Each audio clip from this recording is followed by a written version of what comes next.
안나스와 가야바의 집에서 이 불법적으로 진행된 예수님을 향한 재판이 이제 오늘 그다음 날 로마 총독이었던 빌라도의 관저에서 또다시 진행되어지게 됩니다.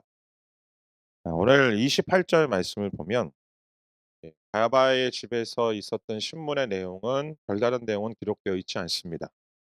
뭐 거의 비슷한 대동소이한 내용들이 분명히 그곳에서 진행되었을 것이고, 이제 어느 정도 신문이 끝났다라고 판단한 사람들이 어제도 말씀드렸던 것처럼 급하게 이 재판을 빨리 마무리를 짓기 위해서 로마 총독에게 끌고 갑니다. 자, 그런데 28절 말씀 함께 같이 읽습니다. 시작. 그때 유대 사람들이 예수를 가야바의 집에서 로마 총독의 관저로 끌고 갔습니다. 때는 이른 아침이었습니다. 유대 사람들은 몸을 더럽히지 않고 유월절 음식을 먹기 위해 관저 안에는 들어가지 않았습니다. 여기 보면 이렇게 기록되어 있습니다. 몸을 더럽히지 않고 음식을 먹기 위해 관저 안에는 들어가지 않았다. 지금 유월절을 앞두고 있는 상황이죠. 근데 유월절을 앞두고 이방인들과 함께 같이 있는 이방인이 있는 장소에 있으면 본인들은 부정해진다라고 생각했습니다. 근데 율법에 의하면 부정해진 사람은 유월절에 참여할 수가 없습니다. 부정해진 사람은 유월절에 참여하기 위해서는 한 일 주일 정도, 2 주일 정도 정결해지는 그 모든 의식들을 행해야만 했습니다.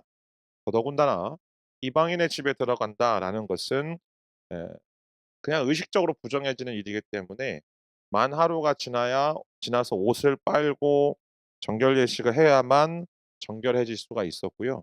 그 일이 이루어지지 않으면 이 유월절 식사에 참여할 수가 없던 것이죠. 그런데 인제 이 유대인들에게 있어서 이 유월절 식사에 참여하는 건 그 어떤 절기보다도 굉장히 중요한 의식이었습니다. 왜냐하면 유월절이 우리가 무엇인지 알고 있지 않습니까? 이집트에서 해방되어진 것을 기념하고, 그리고 마지막 날에도 동일하게 우리에게 이러한 구원을 주실 것에 대한 기대와 소망으로 가득한 이 축제와 소망의 절기였기 때문에 이 절기에서 유월절 곧 유월절 음식 곧 이 어린 양의 고기와 쓴 나물과 무교병을 먹는 이 음식 식사 자리에 참여하는 것은 1 년에 있어서 가장 중요하게 여기는 의식이자 식사 자리였습니다. 그래서 그들이 관저 안으로는 들어가지 않은 겁니다. 그 뜰 안에 있는 건 그거는 또 본인들이 정한 이 규례대로 보면 그건 괜찮다라고 본인들이 정해 놓은 것이기 때문에. 자, 그런데 그들이 오늘 예수님을 왜 데리고 왔는가? 예수님을 고소하려고 왔지요.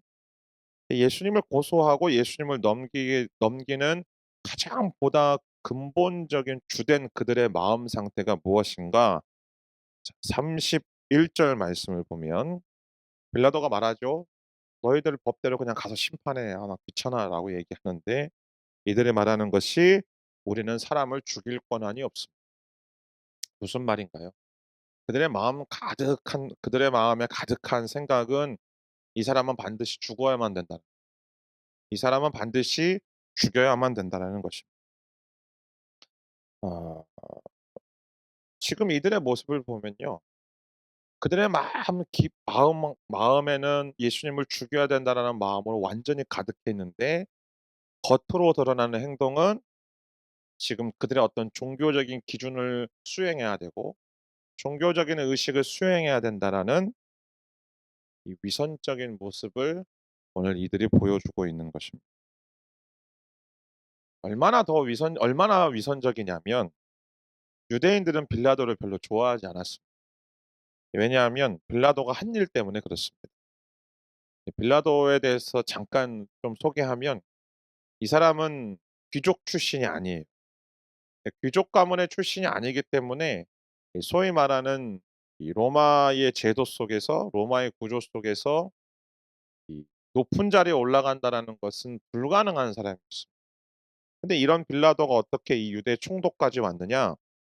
빌라도가 이 시골 출신으로서 로마에 와서 누구랑 결혼하냐면 아우구스투스 황제의 가문의 딸과 결혼합니다. 정확하게 얘기하면 아우구스투스의 이 의붓딸의 딸. 그러니까 손녀와 결혼을 하게 되는 거죠. 이 여인과 결혼하면서부터 빌라도의 인생이 바뀌기 시작합니다. 그래서 빌라도가 이 여인과 결혼하면서 아우구스투스에게 자기 자신을 총독으로 추천합니다. "어디든지 보내 달라."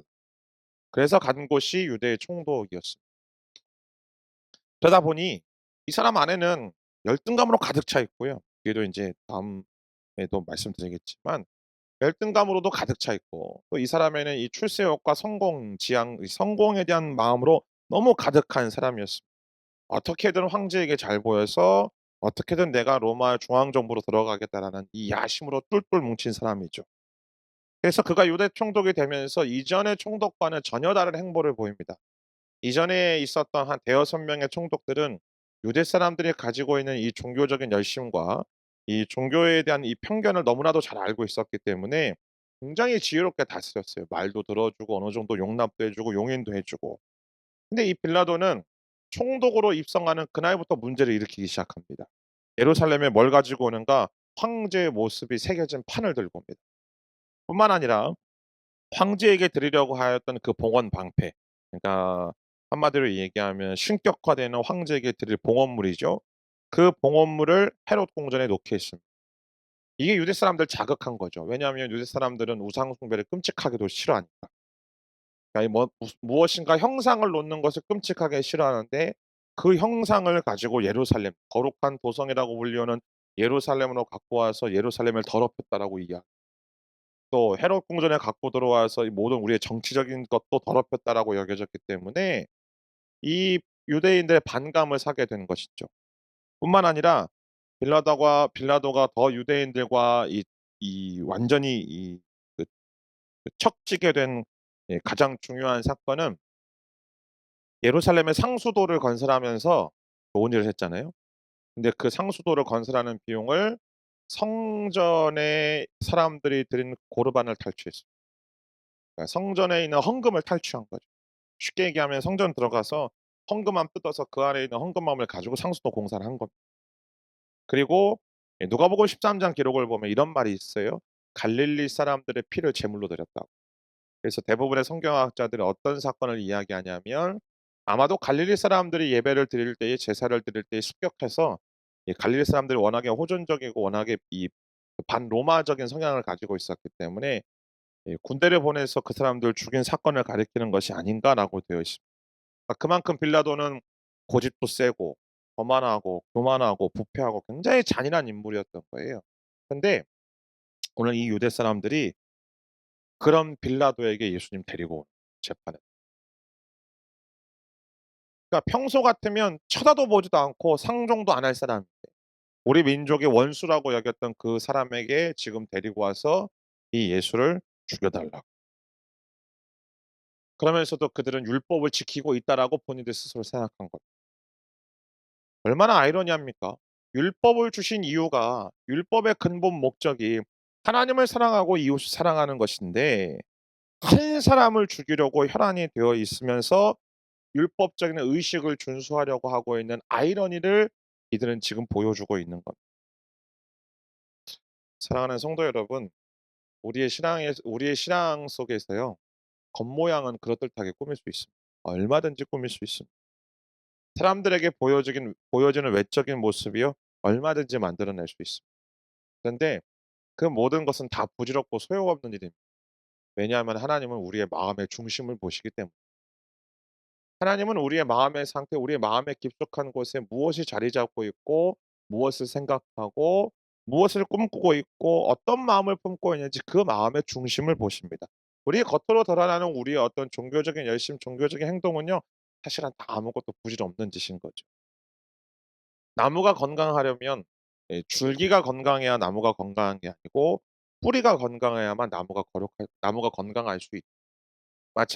마찬가지로 우리의 인생의 뿌리와 같은 마음이 건강해야만, 나의 내면과 나의 속사람이 건강해야만 우리의 겉으로 드러나는 모든 행동들도 거룩하다라고 여겨지고 정결하다고 여겨지는 것이기 때문에, 우리는 내면의 정결이 정말로 중요한 사람들입니다.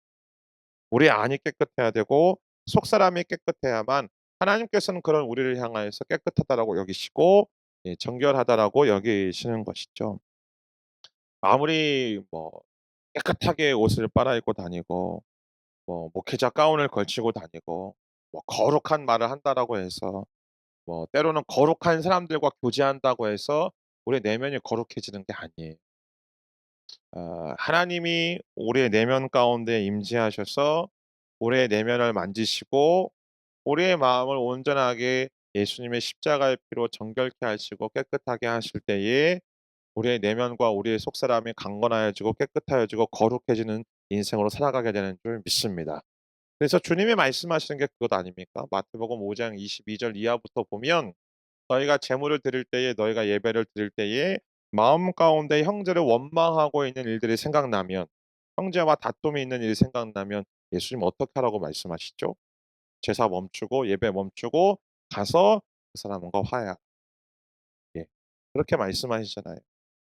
예. 구약 성경에서 끊임없이 이스라엘 백성들의 제사에 대해서 예배에 대해서 지적하셨던 것이 바로 그거였습니다.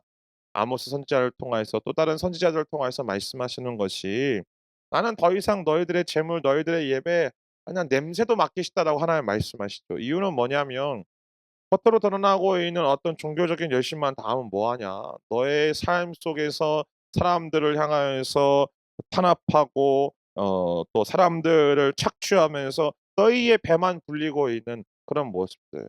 정직하지 못하고 또 정의롭지 못하고 모든 불의를 행하면서 그러면서 나에게 와서 예배하는 것. 그것이 무슨 의미가 있냐라고 얘기를 하시는 것 아니겠습니까? 예전에 되게 오래된 영화인데요. 그 이제 안성기 씨와 박중훈 씨가 처음 나와서 대한민국의 이 코미디 영화의 블록버스터 장을 이끌었던 툭탑스라는 영화가 있습니다. 예, 툭탑스라는 영화 속에 이 안성기 씨가 직업이 형사인데요. 한 큰 교회 안수 집사예요. 근데 그분이 온갖 부정은 다 저지릅니다. 뒤로 다 뒷돈 받고요. 이렇게 돈 받고 다 그냥 모든 범죄 행위 다 그냥 눈감아 주고요. 근데 이분이 교회에 가서 이제 기도하는 장면이 나오면 다 "하나님 저를 용서해 주십시오. 긍휼히 여겨 주십시오." 그러면 헌금 막 하는 거죠. 야 아마도 인제 그런 그리스도인들의 이 모습들을 이 해학적으로 풍자하면서 꼬집은 내용이라 별로 그 당시에 개봉했을 때 교회 사람들은 별로 좋아하지는 않았지만 그러나 그런 모습들 그냥 극단적으로 그렇게 비유되어지고 비견되어지는 모습들이 혹여나 우리 가운데 있지는 않을까 싶습니다. 내가 정말 새벽마다 기도하고 말씀 따라 살아가려고 애를 쓰고 그렇게 하지만 나를 부르신 직장 속에서 가정 속에서 나는 어떤 마음을 가지고 상대를 대하고 있는 나의 자존심을 무너뜨리고 나에게 상함을 준 사람을 내 안의 마음속에서는 정말 죽이고 싶도록 미워하면서 나는 그런 마음을 가지고 주 앞에 나와서 예배하고 있는 것은 아닌지. 이 세상에 대한 욕심을 품고 성공에 대한 갈망과 열망을 그치지 않고 그것을 소유한 채로 우리는 그저 예수님께 나와서 "주님 나를 긍휼히 여겨 달라고." 말하고 있는 것은 아닌지.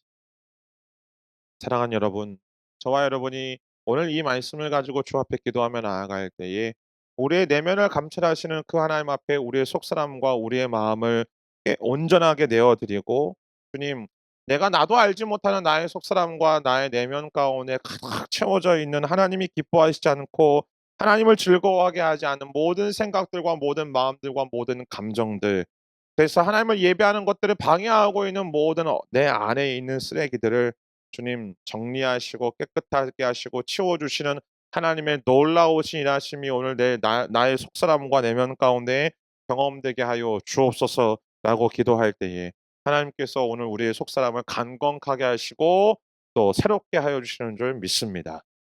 아 그러고 난 다음에 인제 빌라도와 예수님의 대화가 시작이 되어집니다. 자 빌라도가 첫 번째 뭐라고 말하느냐 33절 말씀을 보면 "내가 유대 사람들의 왕이냐?"라고 질문합니다. 예 6 월절에 말씀드렸던 것처럼 유대인들에게 굉장한 절기예요. 근데 말씀드렸던 것처럼 이 출애굽의 어떤 그 기쁨 그래서 이 출애굽 마지막 때의 이 출애굽의 구원이 우리에게 이루어지기를 고대하면서 6 월절쯤에 자칭 자기가 모세와 같은 선지자라고 주장하는 사람들이 나타나서 반역 비스무리한 일들을 너무나도 많이 벌였습니다. 그러니까 지금 유대 지도자들이 예수님을 로마 법정에 세운 건 딱 한 가지예요. 이 사람은 그들과 같은 로마의 반역자입니다. 그러니까 당연히 이 로마 총독이었던 유대 총독이었던 빌라도가 재판하는 것이 당연한 일인 것이죠. 그래서 질문한 겁니다. "당신 유대인의 왕이냐? 저들이 말하는 것처럼 당신이 지금 반란 일으키고 있는 거냐?"라고 말하고 있는 거예요. 그러자 예수님 뭐라고 말씀하시죠? "네 말대로 나는 왕 그러나 내 나라는 세상의 나라와 같지 않다. 내 나라는 지금 여기에 속한 것이 아니다."라고 말하고 있습니다. 내 나라가 여기에 속하지 않는다라는 것은 무엇을 말하나요? 그러니까 나의 나라의 원리는 힘으로 다스리고 지배하고 억누르는 그런 나라가 아니라는 거예요. 그러면서 "진리를 증언하러 왔다."라고 말씀하시죠. 그런데 그러자 빌라도가 38 절에 묻습니다. "진리가 무엇이냐?"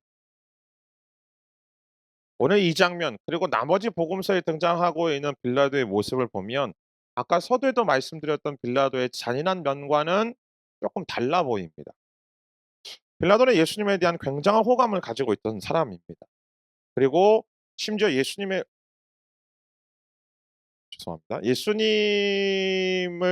이 방면하기 위해서 노력하는 것처럼 보입니다. 그리고 심지어 오늘 본문 38절 말씀 마지막 부분 보면 "나는 이 사람에게서 아무 죄도 찾지 못했다."라고까지 예수님에 대해서 무죄 선언까지 합니다. 자 이러다 보니 빌라도에서 '달리 평가해야 되는 거 아닌가.'라고 묻는 사람들이 있습니다. '아 빌라도가 무슨 잘못을 한 거냐. 빌라도는 예수님을 놓아주려고 애쓴 건 아니냐. 더더군다나 우리가 사도신경에서 그렇게 고백하잖아요.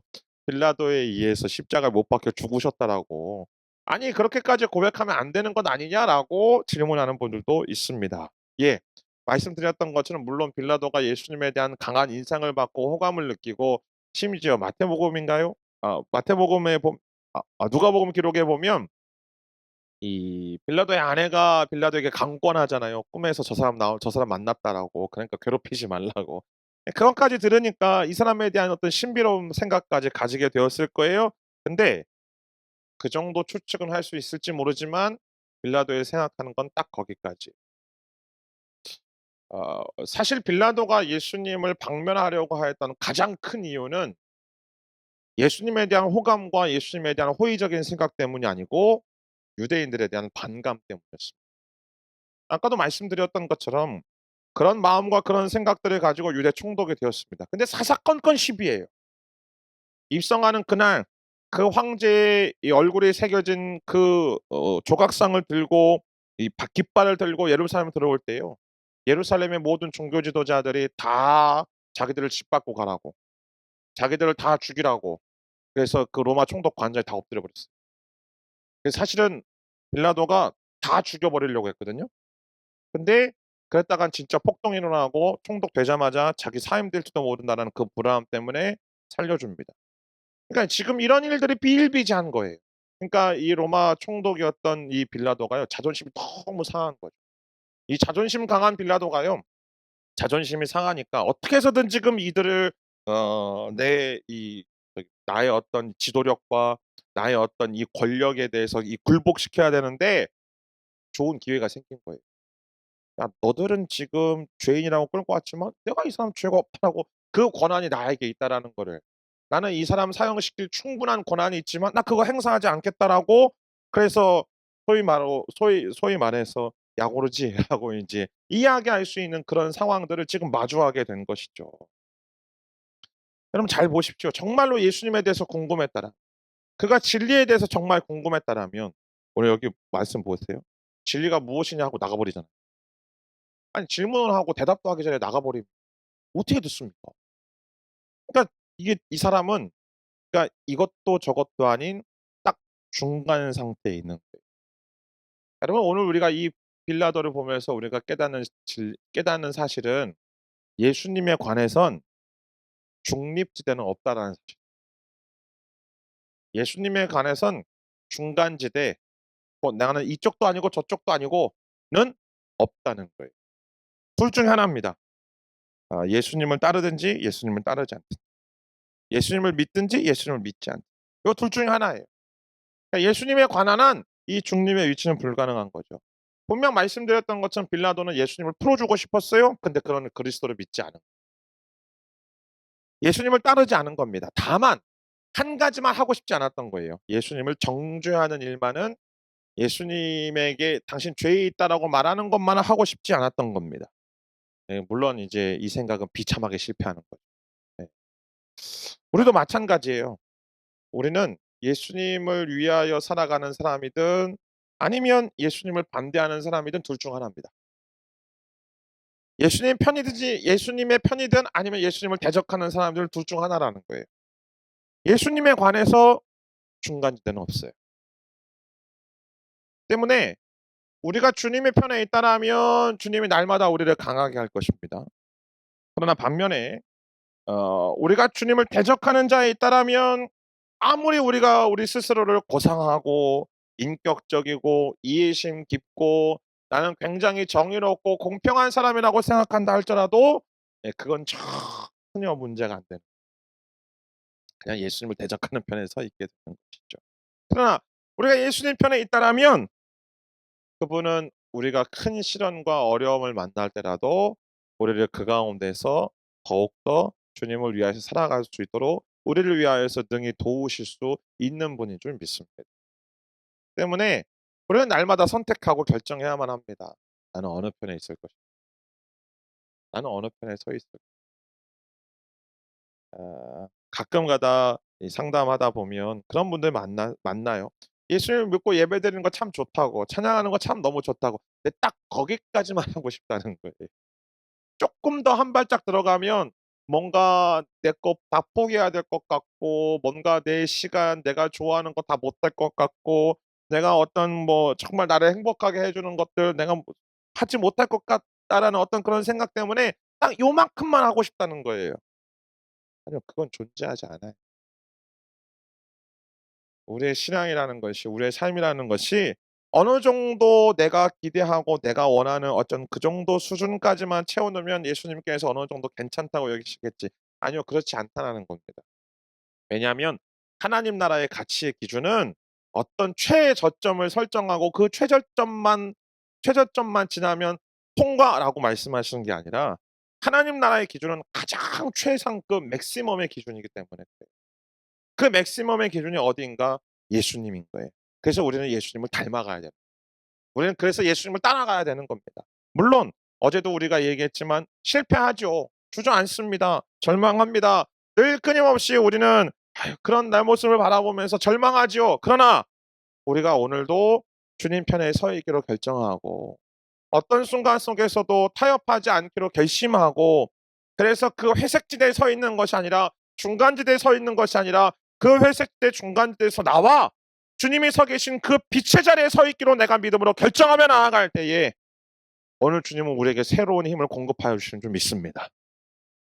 때문에 우리는 날마다 주님 앞에 나아가는 것. 때문에 우리는 날마다 주님 계신 그 십자가를 바라보며 주님, 나에게 오늘 하루를 주님의 편에, 이 십자가의 편에 서 있을 수 있는 힘을 나에게 허락하여 주옵소서. 그렇게 기도할 때에 성령께서는 우리의 기도를 들어주시고 우리 안에 거하시는 성령께서는 예, 오늘 우리로 하여금 그 빛의 자리에서, 그 생명의 자리에서 어둠을 밝히고 죽음의 한복판에서 죽음으로 가득한 이 세상 속에 생명의 씨앗을 뿌리며 살아가는 생명의 전달자로서 살아가게 하실 줄 믿습니다. 그렇게 행하실 오늘 주님을 바라보며 주님 앞에 나아가는 복된 하루가 되시기를 주님의 이름으로 축원합니다. 기도하겠습니다. 오늘 시간 기도하며 나아갈 때에 먼저 기도하는 것은 사랑하는 주님, 오늘 우리 안에 혹시 나의 마음과 나의 내면 깊숙한 곳에 하나님이 기뻐하시지 않는 마음, 또 하나님이 기뻐하시지 않는 생각, 또 우리 하나님이 또 하나님을 즐거워하지 않는 모든 감정적인 쓰레기들과 감정적인 찌꺼기들이 있다라면 성령 하나님은 오늘 우리 심령 가운데 임하셔서 우리의 모든 속사람과 내면을 정결케 하여 주옵소서, 깨끗하게 하여 주옵소서. 하나님, 우리가 겉으로 드러나는 우리의 모든 종교적인 활동, 또 우리의 모든 종교적인 의식들을 지키는, 그러면서 나의 마음은 여전히 아버지 안에 움켜쥐고 있고 웅크리고 있는 그 어둠들이 있음을 통하여서 나타나고 보여지는 그런 위선적인 모습들이 있다라면 성령 하나님 오늘 우리를 긍휼히 여겨 주시사 우리의 속사람을 강건케 하여 주시며 우리의 내면을 정결케 하여 주시는 하나님의 놀라우신 은혜가 오늘 우리의 모든 심령마다 임하게 하여 주옵소서. 오늘 우리의 모든 속사람들을 강건케 하여 주실 간절히 소망하며 통성으로 주 앞에 기도하며 나가도록 하겠습니다. 기도합니다. 사랑하는 주님, 오늘도 이 시간 주님 앞에 나아갑니다. 하나님, 아버지는 우리의 내면과 우리의 속사람을 아버지 강건케 하여 주시고 정결케 하여 주시를 기뻐하시는 하나님의 놀라우신 애들을 사모하며 나아갑니다. 하나님, 오늘 아버지 하나님 이 본문 속에 나와있던 모든 유대 지도자들의 모습처럼 그들의 마음 깊숙한 곳에 아버지 하나님 정말로 예수님을 죽이려는 그 마음으로 가득하며 아버지 하나님 그들은 겉으로는 종교적인 열심을 내었던 그들의 아버지 위선적인 모습들이 오늘 이 시대를 살아가고 있는 우리의 모습들 속에 조금이라도 있다라면 하나님 아버지 우리를 긍휼하여 주시사 우리의 속사람을 강건케 하여 주옵소서. 우리의 내면을 아버지 강건케 하여 주옵소서. 우리의 내면과 우리의 모두 속사람이 정말로 주님을 닮아가며 정말로 주님의 마음과 주님의 성품을 품고 우리가 가지고 있는 모든 분노와 모든 아버지 상한 감정들과 또 우리의 모든 아버지 정말 상한 자존심들로 인하여서 누군가를 미워하고 누군가를 원망하고 누군가를 향하여서 비난하고 있다라면 이 세상을 향하여서 비난하고 있는 마음들이 있다라면 아버지 비판하고 있는 마음들이 있다라면 모든 아버지 그 마음들 위에 성령께서 예수 그리스도의 보배로운 피로 우리를 정결케 하여 주시고 깨끗하게 하여 주시는 주님의 놀라우신 은혜와 은총이 오늘 이 아침에 경험되어지는 거룩하고 복된 아버지 아침 되어질 수 있도록 성령 하나님 아버지 은총을 허락하여 주옵소서. 할렐루야. 주님을 찬양합니다. 우리 다시 한번 기도하며 나아가겠습니다.